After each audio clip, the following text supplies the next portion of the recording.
Oke guys, welcome back to Daily Charting with Toshi, di mana kita akan daily chart your favorite cryptocurrencies. Oke, dalam 24 jam terakhir, cryptocurrency market rally sebesar 2,72%. Dengan total market cap mencapai di 2,64 triliun US dollars, dengan peningkatan Bitcoin dominan sebesar 0,19% dan penurunan volume sebesar 7% kalau kita bulatkan. Kita bisa lihat di sini Bitcoin berhasil mantul di MA20 dan rally dengan cukup signifikan ya, 2,76% dan kembali di atas 70.000 USD. Ya, ini tentunya membuat cryptocurrency market cenderung semuanya better ya, karena lagi-lagi suka nggak suka Bitcoin tetap memimpin cryptocurrency market. Untuk Ethereum terjadi rally tapi sedikit lebih kecil di 2,2% di angka 3.570. BNB terjadi pump sebesar 6,58%. Ini seingat gue ada setup posisi long yang kena nih ya, udah profitable seingat gue, udah kena target TP. Solana meningkat tipis 0,72, XRP rally 2,59, Dogecoin dia pump sebesar 5,33%, Toncoin sekarang ke ranking 9 ya, dia ngepump 14,02%. Juga gue gak ngerti Toncoin sebenarnya buat apa ya, cuman sekarang masuk top 10. Cardano rally sebesar 1,5% dan AVAX dia rally sebesar 0,77% ya. Next kita ke reminder bahwa sekarang TCI sudah aktif di Twitter atau di X. Buat yang belum follow silahkan bisa follow di @toshicryptoindo, di mana kita akan membahas segala sesuatu yang berhubungan dengan kripto, bentuknya bisa analisa, news maupun juga memes. Economic calendar ya, kita bisa lihat tadi pagi itu ada FOMC minutes ya. Kalau dibilang super duper bearish or bullish nggak juga sih, kayak jujurnya netral aja ya. Masih sama ya, targetnya inflasi 2%, harus hati-hati dan seterusnya lah ya. Jadi nggak ada terlalu banyak perubahan. Selanjutnya kalau kita lihat di sini tuh akan ada data initial jobless claim. Nah, ini penting ya. Jam 7:30 malam akan ada initial jobless claim dan PPI.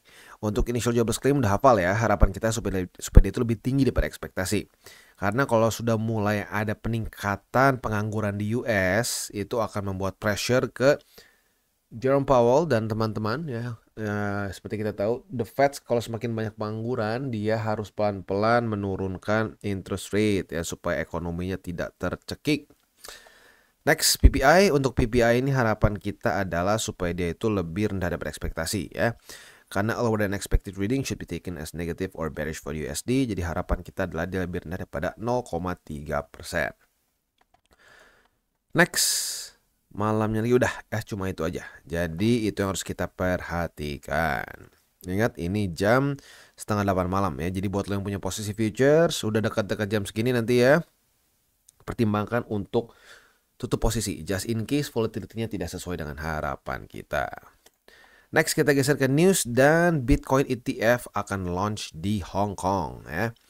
Nah, di sini kalau kita lihat tuh premiumnya sampai 30% ya earlier this week. Nah, kalau kita di sini intinya ini TLDR-nya ya.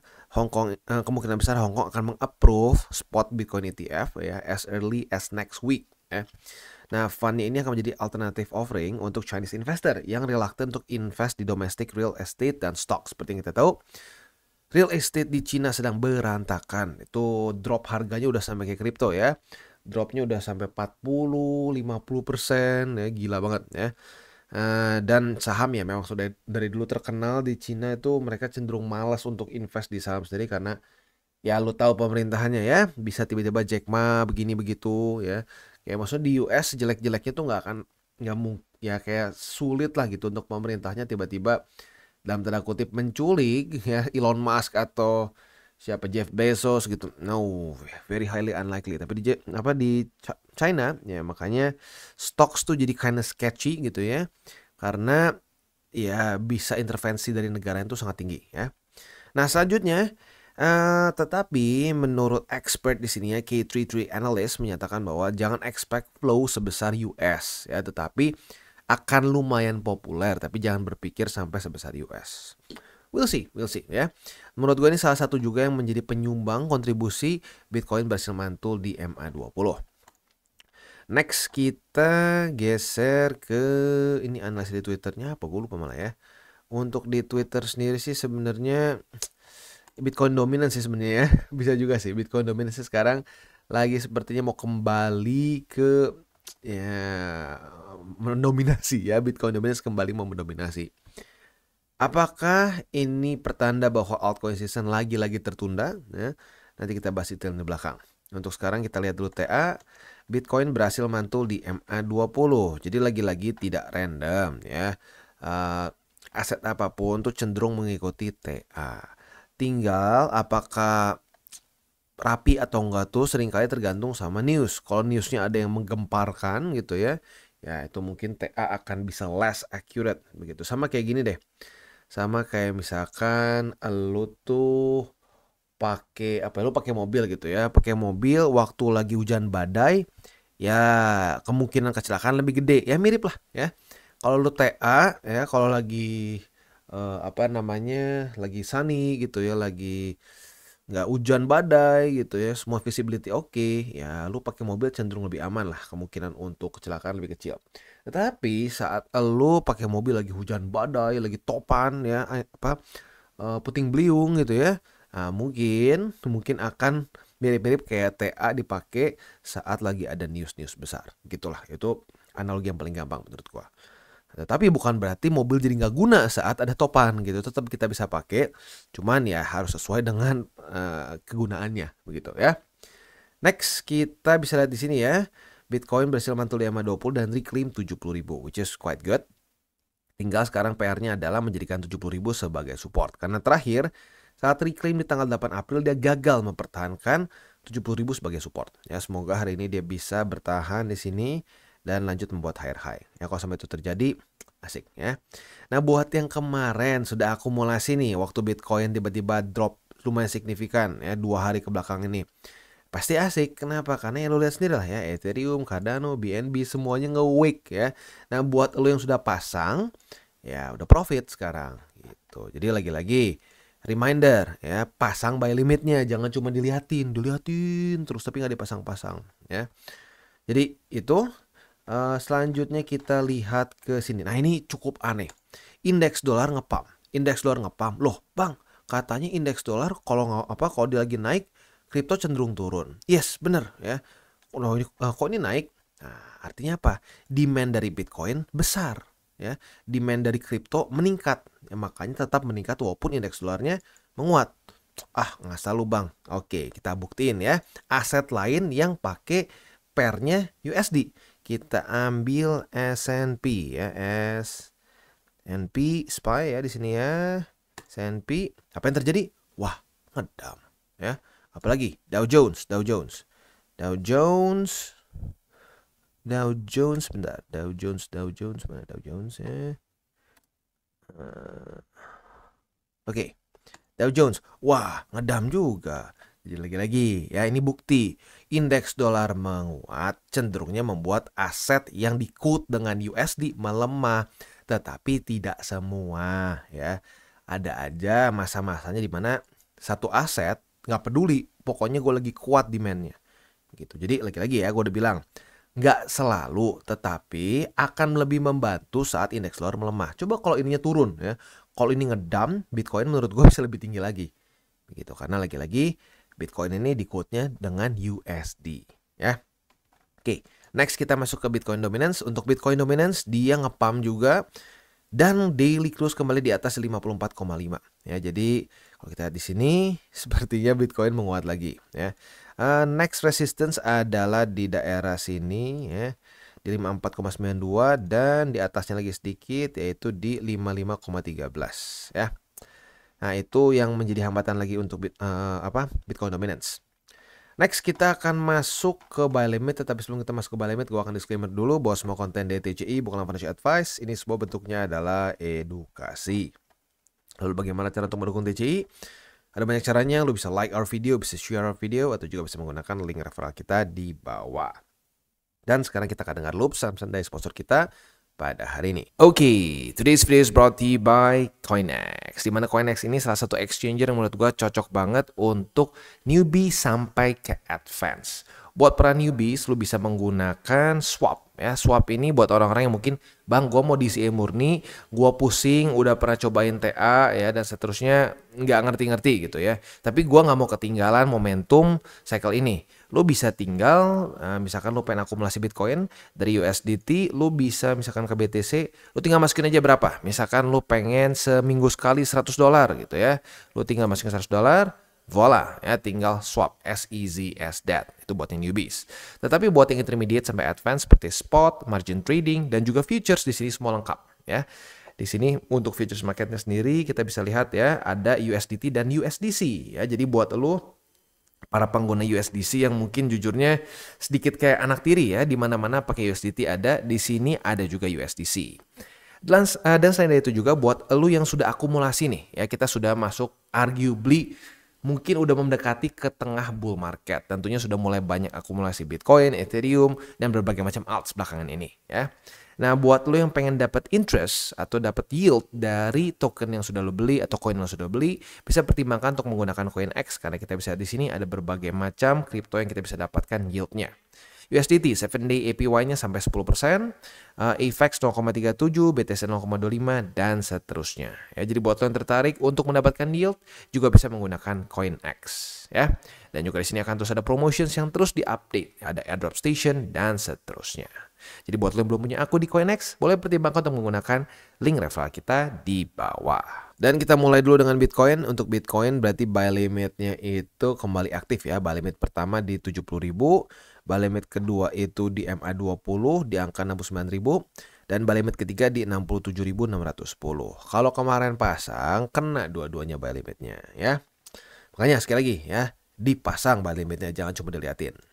Selanjutnya untuk posisi futuresnya kita sudah kena target TP ya.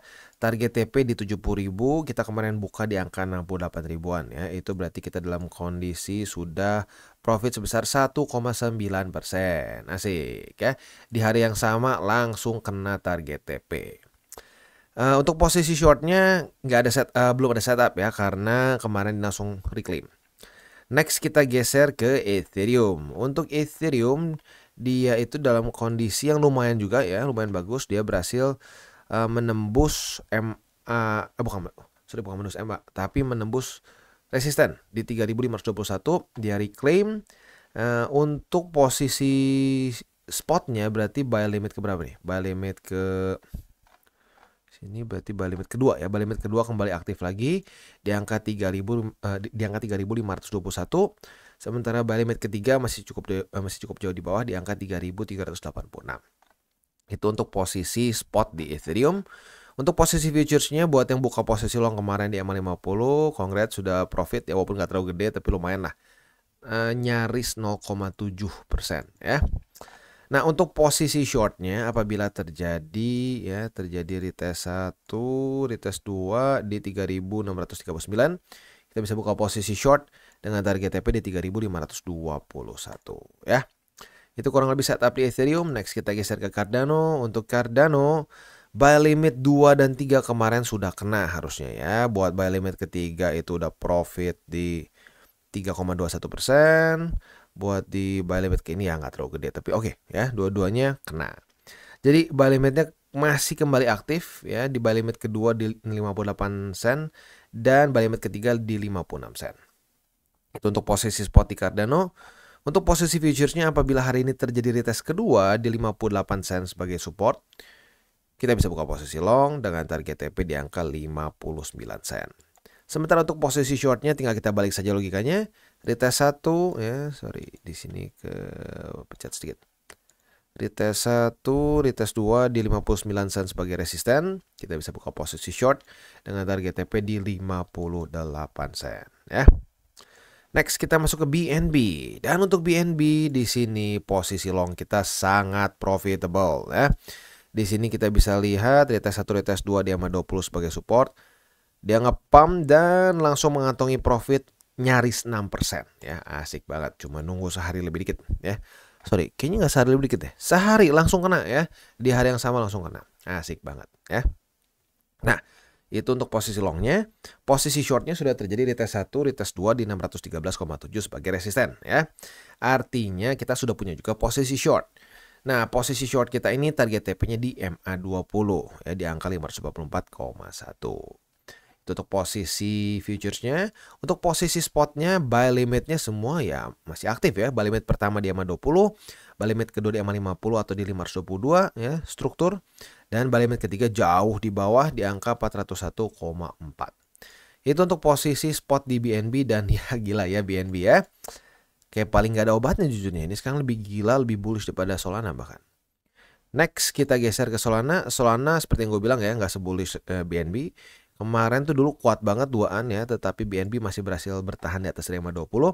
Sementara Solana sempat jebol dari MA20 ya.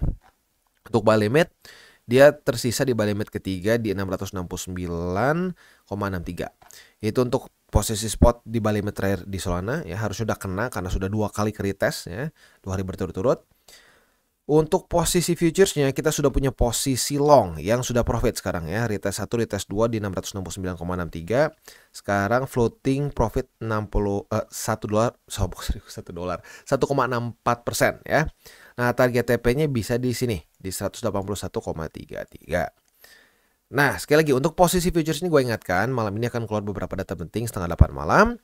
Buat lo yang punya posisi futures, pertimbangkan untuk tutup posisi kalau udah dekat-dekat jam segini belum kena target TP. Just in case volatility-nya tidak sesuai harapan kita. Begitu ya. Selanjutnya seperti biasa gue ingatkan, jangan pakai uang panas, jangan over leverage, dan berpikirlah jangka panjang untuk kripto. Oke guys, jadi itu adalah akhir dari segmen DCWT kita pada hari ini. Dan jangan lupa bagi kalian yang merasakan manfaat dari segmen ini, jangan lupa untuk share ke teman-teman kalian. Dan apabila lu pengen mensupport channel kita, ya TCI, jangan lupa untuk menggunakan link referral kita di bawah. Nggak wajib, ya, tetapi apabila lu menggunakan link referral kita di bawah, ada macam-macam, ya, dari Bybit, Huobi, Maxi, toko kripto, dan banyak lagi, ya. Ya, walaupun nggak wajib, tapi kalau menggunakan link referral kita, lu secara langsung membantu perkembangan dari TCI. Dan satu lagi, jangan lupa juga untuk join Telegram group kita, di mana kita bisa ngobrol-ngobrol santai mengenai dunia cryptocurrency secara 2 arah. So, jangan lupa untuk like, subscribe, click the bell icon, and see you on the next video.